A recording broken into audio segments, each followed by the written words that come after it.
Okay. I think I'm live. I'm so sorry, beautiful ones. Just give me a moment. I'm making sure that everything is all hooked up and ready to go. As you know, Facebook can be a little bit, you know, interesting in that sense. And I was trying to put things together, and then I realized that it's already time. So I'm just gonna make sure I've got everything in flow. Okay, I think I see people liking this video, so I believe that I'm actually live. So if you can see me, just say hello so that I know that I'm not talking into thin air. Even though I do that quite often, to be honest, and it's okay, I don't mind. But I do want this to fully serve you today. So it'll be helpful if actually someone hears my voice and sees my video. Okay. Ah, yes. Thank you, Tabitha. Thank you, Karen. Hello, beautiful ones. So my little cave in the background, the light is turned off because I usually turn it on when I'm in ceremony. So I just finished a ceremony with myself today. I needed to sit with myself quite a fair bit today. A lot of energy swirling about and moving. And so I wanted to make sure that I came on here to share what's coming through for me as well, so that you will be able to benefit from the little downloads that tend to come through quite unexpectedly. Okay, so welcome, darling ones. Welcome, welcome. So I just want to check in with all of you. First and foremost, have you ever heard of the word Wu Wei? That is going to be our subject today. If you have, just say yes. If you haven't, just say no. It's absolutely fine. You don't need to know anything at all to be able to, absorb what I have to say today. But I just wanted to check in and see if you've ever heard of the word Wu Wei, or perhaps in English, non action, non doing. If you have, let me know. Okay. Just taking a deep breath here so that we can come into this beautiful transmission wholeheartedly. Yes, Karen, of course you have. I have no doubt. You are the embodiment of Wu Wei. Can I just say that? Oh my goodness. Okay, so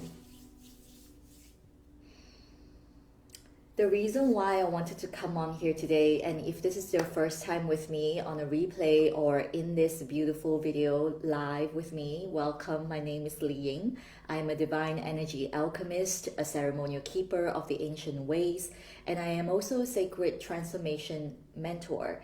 I help creative feminine leaders to live on purpose in their authentic life.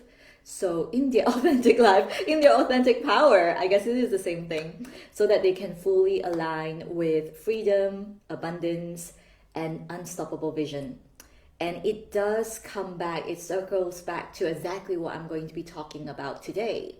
And a lot of my work is very much anchored in Taoism.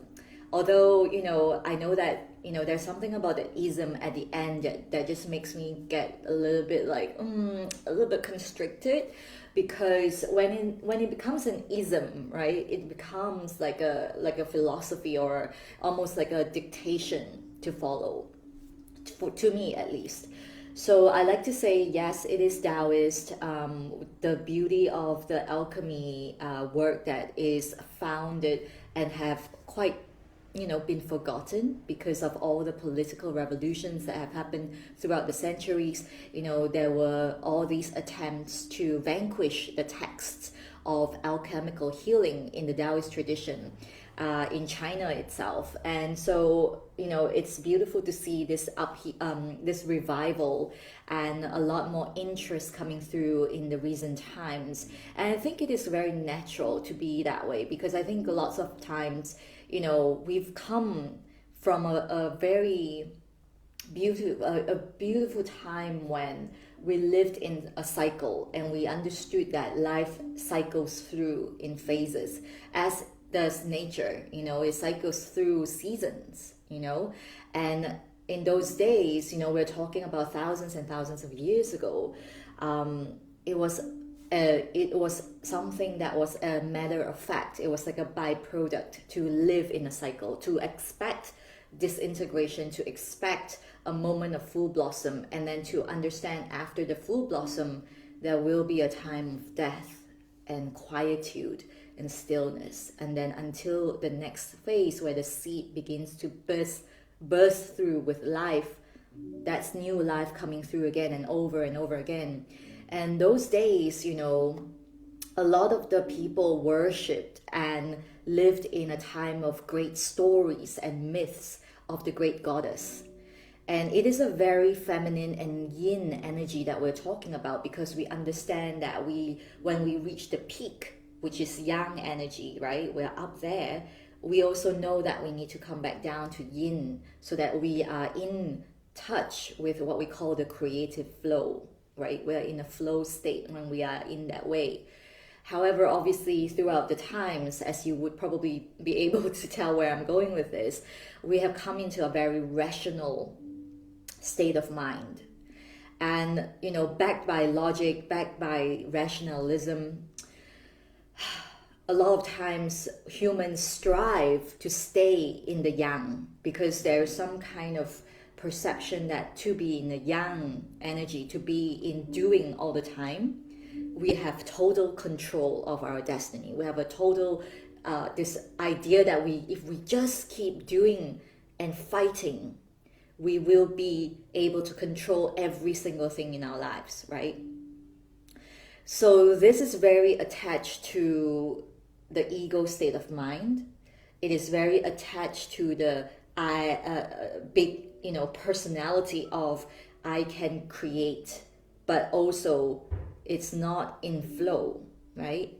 So I want to talk today because it's important to talk about, yes, if I own the fact that I am a creatrix of my life, how can I create in flow instead of creating from a place of force and also a place of almost like I need to be constantly doing and accumulating more and more and more in my life in order to mean something. I really wanted to share this because that is one end of the spectrum, and then there is the other end, which I'm going to talk about today, and it's in my title. How does it feel like to be in Wu Wei, which is stillness in the chaos that's going on around us. And a lot of times it manifests in a way where we are waiting. Yeah, we're waiting, we're not doing anything, or a state of I don't really know what I can do anymore, versus a state of stagnating in the waiting, a state where you feel so tight, like you can't maneuver anymore in the box that you're in, and yet you are still sitting there not taking any action to leave that place. Okay, so I wanted to share that today because it's something really close to my heart. I've been there myself, and to be in a state of Wu Wei, it's not something that I woke up and had it come through me suddenly. It's a cultivation, a state of mind that yes, we can reach that higher state of consciousness through perhaps an awakening, meditation, going really deep within us. If you're doing the inner work to really dive deep into perhaps a suffering or a past or a trauma that you carry, and then things start to surface for you and you're doing the inner work to really unpeel them, you will tend to come to a place where it almost feels like you're in the void. And that place has been a place that I've been in for a lot of times. Even though I've done it many times, it always feels like a new place. And I've learned to move in a Wu Wei state in that space, as opposed to freaking out about being there. Because as we all know, when we're freaking out about having to surrender, having to be out of control in so many of those times, it will only serve to create situations where there will be more pain, and there will be more resistance, and in effect, you will keep staying on there for a longer time, longer than you really could have, right? So Wu Wei itself, to encapsulate the idea of that, is action free of ego. A lot of times people think that Wu Wei is, not doing anything. It is directly translated as non-doing, non-action. But actually, to me, and having studied with a Zen master, we do this often in tea, actually. When we're in tea ceremony, when we watch the tea being poured, the master doesn't pour from force. The master pours with a qi that arises out of his body. So that's why when you see him move, it's almost like Kung Fu. But it really is Kung Fu. It's almost like Qigong, where there is the inner work here that's been done already, so that when he moves gracefully. He already knows. It's almost like something, it just comes through. It's almost like an athlete that has trained for a long time, and when it is time for him to shine and go out there, he knows exactly how to move fluidly. A dancer, perhaps, would be a better example, right? So action free of ego, liberated from the sense of self within the action, is Wu Wei. And that is how I want to differentiate this from stagnating in waiting. A waiting that feels like you're so scared that you're paralyzed. Just take this on. Wu Wei feels like this. We are all energy, right? An energy that is constantly in motion. Wu Wei is a vibrational frequency that is always in flow. We find a way to experience almost like a concordance with the universe when we are in Wu Wei. The universe becomes us. We are in touch with that. That is why I talk so much about the importance of truly cultivating your own vortex of stillness, because this is where the power of Wu Wei shines. So I want you to know this. What is possible for you is being so in touch with yourself that you drop away all the expectations of others. You release yourself from the restrictive beliefs or conditioning and programming that you have picked up at a very young age, perhaps, or people around you, in the way that, in the place that you live, even sometimes. You drop all of that in a way that feels completely liberating. It doesn't have to come with the sense that you are fighting against the world when you do that. It comes with the sense that I truly know who I am, and this is who I am. That's it. And whoever wants to sit with me and listen to me, they can come. They are welcome. All of you, anyone of all background, identity, social status, doesn't matter. You're very welcome to join me in this conversation. And those who don't, and those who just get really fucking triggered, they're very welcome to leave. I don't need them. I don't need to prove to them who I am and why they need to listen to me. In fact, I don't feel the need at all now to even convince anyone of my work. Like, I don't want to convince anyone to work with me if they feel that they're not sure about working with me. And that is the power of being in the vortex of stillness. And I cultivate that every day by returning to the vortex, by staying curious, by being in a beginner's mind, asking myself, what is it here that I'm here to learn today? And what is the light? How do I cultivate a bigger state of my own magnificence so that I can shine that light out to the world? And I'm not saying that, if someone steps on your toes, you don't say anything. Obviously, go say that. It's one thing to be in stillness and in your own power. It's another to be so aware and question yourself, really.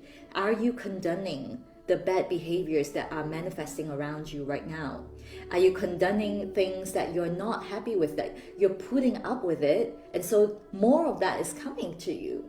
Because that's how it works, isn't it? It's like, if you don't want something, be really clear. I don't want this anymore in my life. I want to release myself from this for good, and this is the action I'm going to take. That is Wu Wei. That is allowing your energy to finally flow in a beautiful, natural state, in harmony with who you really are. Who you really are is nature. It's nature. Whatever we talk about nature, we talk about trees and forests and things like that. What I'm saying here, and this is something my Zen master always says, is like, when I tell you to go and look at nature, the first thing you would think about is trees, birds, rivers, grass, flowers. But what I want you to think about is, when I say nature, you start to think nature is me. Because you are nature. You are never, and you have never been separate from nature. So why would human begin to think that they could act differently from nature? So like I wrote yesterday in a post, an oak tree's beauty cannot be compared to a bamboo tree. It's just different. All of us are different.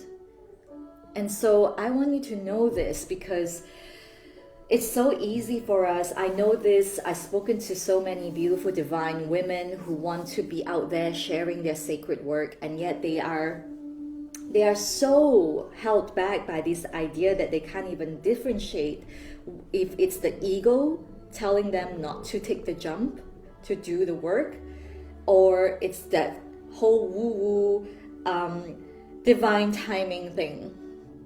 Divine timing, let me tell you this.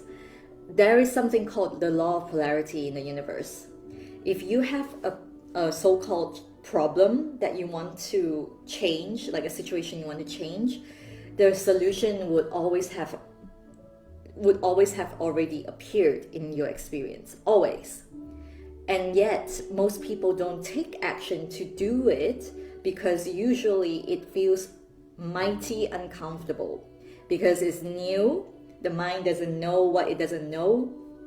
It's something that feels like you need to take on new skills, perhaps, or open your mind further, or do something that completely will begin to transform you, alchemize you. And alchemy comes from the word, an Egyptian word. It's dark soil. It's dark soil, and it's about really allowing certain things to die. And lots of people are resistant to that. You are afraid of letting the identity of someone or you yourself die. You are afraid of letting a relationship with someone to die. All of these things, if you put it into perspective, is not going to lead you to Wu Wei. You're not in flow. And you will know it, because the energy is not in flow in you. It's like, there's like, it's like a stop-start energy. Even if you're not an energy healer, you would know that feeling. You would know that all of us have, I'm quite sure all of us have been there, right? If you have felt that before, please feel free to share, because I want this to be a real conversation. As with everything I share here, I want you to take that off as something with curiosity. And it comes from my heart. It comes from my own experience. I've absolutely been in a place where I was so afraid of taking action. I didn't want to do what I needed to do. I basically stagnated a long time in a place where I kept blaming my circumstances for not allowing me to do what I needed to do and wanted to do. So when I finally understood the idea of moving free of ego, free of who I am, and let it be known, I say I understood, I meant I understood it at that time.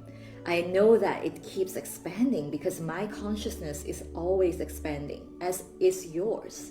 So at every stage, that's why I loved Cha Dao, which is the way of tea, because I can come back into ceremony and not only be truly tapped into source and actually channel through things that I need to channel through to help my clients, but I also come into a space where there is a beginner's mind, where I know that even though I've seen this before, I'm seeing it in a different way now because my mind has up-leveled, my heart has opened up more, my intuition has become clearer. So every step of the way, what my clients learn in the Siren Goddess is, like I always say, this is absolutely here to take you for life. You can take this skill set with you for life, because if you understand alchemy and you come into a space where you know how to work with alchemy, you will not be broken down by anything at all in your life, because you finally know and you get that, okay, this is coming up for me to see, to heal. There's something in here that I need to look at, and I'm going to go in with that full-on heart energy. I call it courage at first, but actually when you start doing the work and it becomes your norm, it's a heart energy, it's a frequency of love. And it will be so, it's almost like a yes, of course kind of thing. It works in harmony with you. It's not something you have to summon up as a courage to go forward, right? That is what I want for you. And it sounds so, I don't know how it sounds like for you, but to me it sounds so fucking amazing. Because I want you to know this. There's no, I appreciate how people are teaching things about manifestation, like, oh, how to, try to affirm things and get that to happen and things like that. But what happens when the rubber hits the road? What happens when there are days when you need to let some things go and you find it really difficult to do that? That's why I want you and my clients really in the Siren Goddess learn this, to navigate the void, to know how it feels like to continue to cultivate their own vortex of stillness, not mine, but theirs, right? And be so in connection with the Tao. The Tao is the cosmos. The Tao is this space where creation begins. So if you are the creatrix of your life and you know that you can create anything you desire in your life, what is your connection to the Tao? What is your connection to the space where creation begins, right? These are things that we can always learn. And unfortunately, in a very rational-driven and masculine-driven space, these are things that are not talked about enough and certainly have been forgotten in so many forms, right? So that's my mission, is to bring this back so that you are returning home within, returning home to the universe within you, so that you remember that you are a soul. There is absolutely nothing wrong with you. Nothing. You're not like all those bullshit that you think you're not good enough, or that you are not you haven't mastered anything at all yet. All of those things, they are all mind-made to protect you, to make you safe, and quite frankly small, really. So yes, so coming full circle to the stories and everything that I'm going to share today, just know this: mastery isn't about the ability to control everything in your life. It is about, to me at least, it is about connecting with this place within us that feels natural, that feels like I can act from here and I feel in integrity. And that is how we begin to change humanity. That's how we begin to heal Mother Gaia. That's how we help Mother Gaia. In fact, sometimes I think Mother Gaia doesn't even need our help. Honestly, if you leave a patch of land, and not touch that, not control anything, Mother Gaia would just take over, right? But I do know that humanity deserves our light, your light especially. And there's work to do, my love. There's work to do. So don't sit in your stagnation Get going. Become so effortlessly graceful so that you are at one with Wu Wei, at one with the Tao. That is what the ancient Daoists meant when they talk about Wu Wei. So juicy. I love it. So, yeah, Divine One, I'm going to just sign off here. I know I've gone on long enough. Who's watching, by the way? I can see 3 eyes, but I have no idea who you are. I know Karen said hi, Tabitha said hi. I just want to share that if any one of you are interested in working with me, I'll be very happy to chat with you. Let's get your clarity on fire. Let's see what's going on in your life. There's no pressure to, of course, say yes to working with me, but let's get into a conversation. Let's see what's going on in your life. What are these subconscious blocks that are holding you back from really going forward to live on purpose in your own authentic power? Because you are a creative feminine leader and the world needs you to step into your leadership, to step into your light. And to step into your light, you must first meet your shadows. And the shadow is there only because there is an ignorance of the dark. That's it. And once you get real about it, once you understand what is in the dark, magic happens. Okay? All right, my love, that's me here, your divine energy alchemist, signing off. If you have any questions, DM me or sign up for a call through the link in my bio. I send you all my love. Yeah, blessings and have a beautiful weekend. Bye bye.